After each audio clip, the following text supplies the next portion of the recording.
Hello my friends, let's talk about self-esteem and how you can cultivate high level of self-esteem for your child. Whether you're a parent, grandparent, educator, teacher, you all have the power to support the healthy development of high self-esteem in children.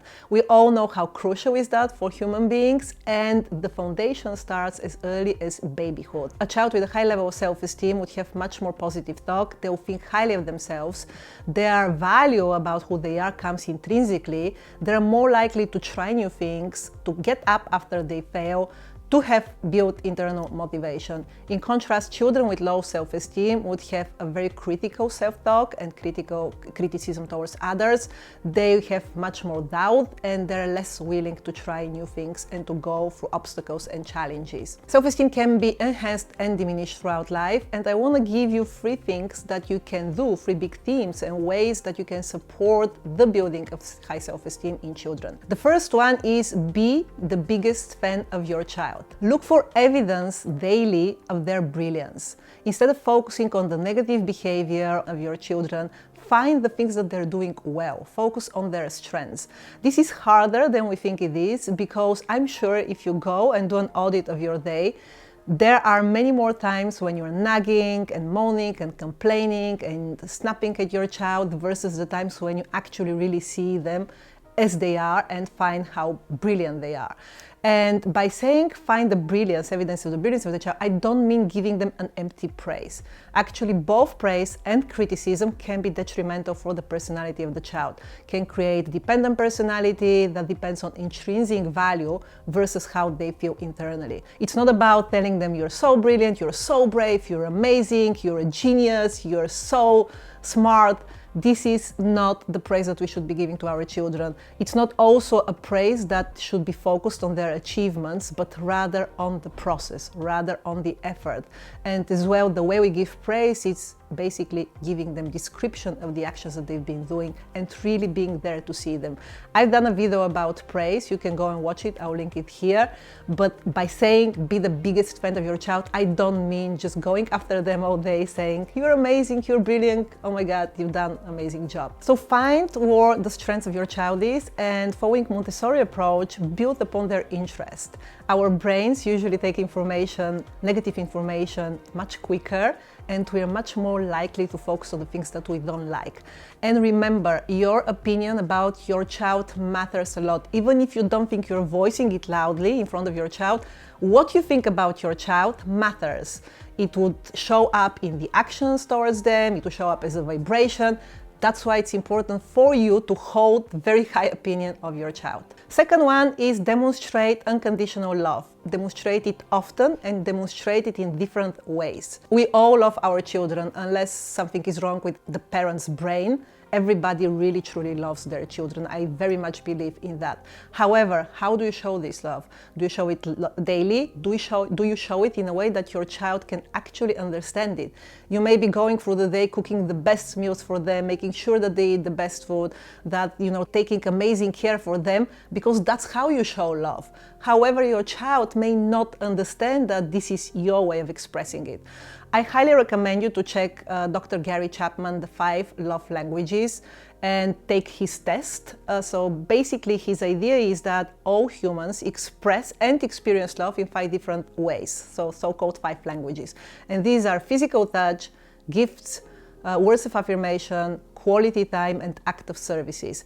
And although we may show and express it in more than one language, one of these languages will be our predominant language.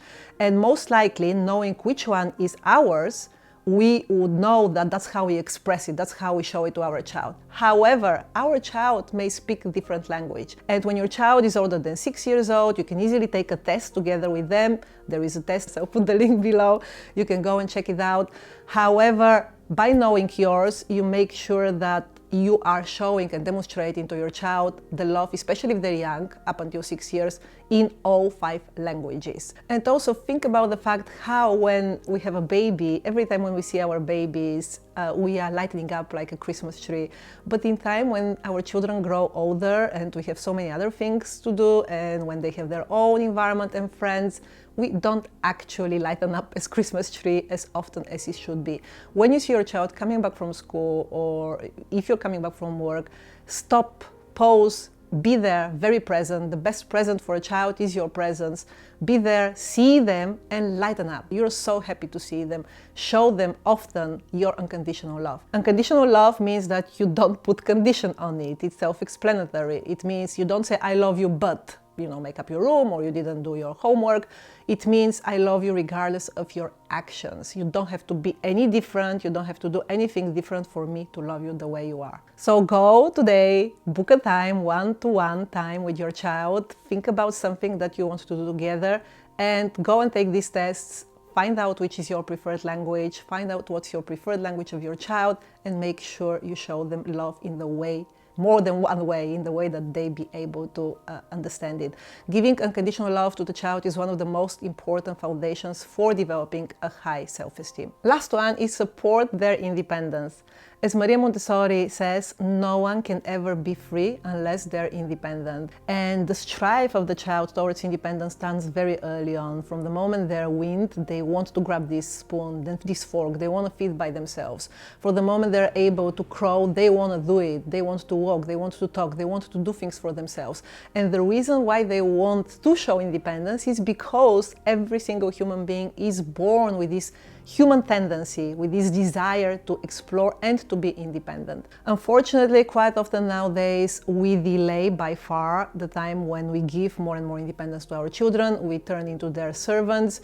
We don't let them dress, take showers, do things by themselves. We don't let them help us at home. And by the time they're 3 years of age, they're actually very much able to do most of these things by themselves.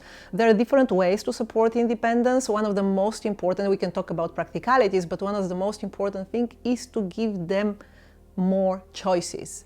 So give a choice for your child and let them feel that they can take decisions for themselves and that they can be in control. Because I can invite you to put yourself in your child's shoes, especially if your child is in a school, preschool, school age, and think about how many times during the day between 8:30 and 4 o'clock when they're at school, they are doing things because they want to do these things the way they want to do them. When they go to school, they're told how to wait on the line, they have to put their hands up to go to the bathroom, they don't have any saying if how they spend the time following the curriculum that has been given and imposed on them. So for those of us who have kids at school, we actually have to make sure that at the time when they're outside of school, you give them even more situations and experiences where they can feel that they're in control and that they can make choices. When children are little, you can give them lots of chores, lots of sort of little things at home to help you with. You have to provide them with more time to learn how to do things by themselves. The reason why quite often we delay giving independence is that we don't have time. We think it's so much quicker if we do it instead of them. However, it's really important for brain development that we let the child figure things out by themselves. And it's up to you to show them, to invest the time, because these investments pay back. I know it looks like it's gonna be so much more harder now. The fact is that it's not. You're really setting your child up for success.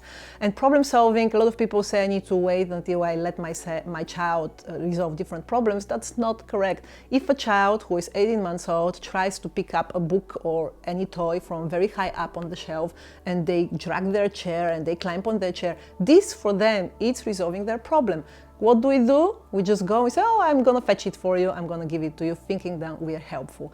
No, the child doesn't really need our help in this moment. So make sure you find out situation or provide favorable environment and experience for your child where they can take decisions for themselves, even though this decision may seem wrong from your point of view. Let them fail, they can take another decision. Use words of encouragement. If they don't want to try something or they are reluctant or they say it doesn't work, you can ask them things like what else we can do, how else we can try.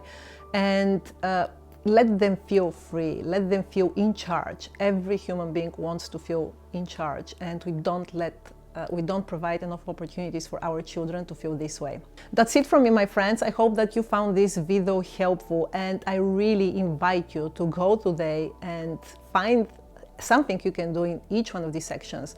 How you're showing up as your child's biggest fan. How do you show them your love in various different ways, multiple times during the day, and how you can create situations where you make sure that your child feels in control and free to take decisions by themselves.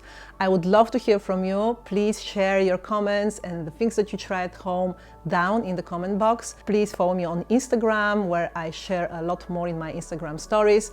If you like this video, give it a thumb up and share it with your friends and subscribe for my channel. I'm looking forward to seeing you next time. Bye!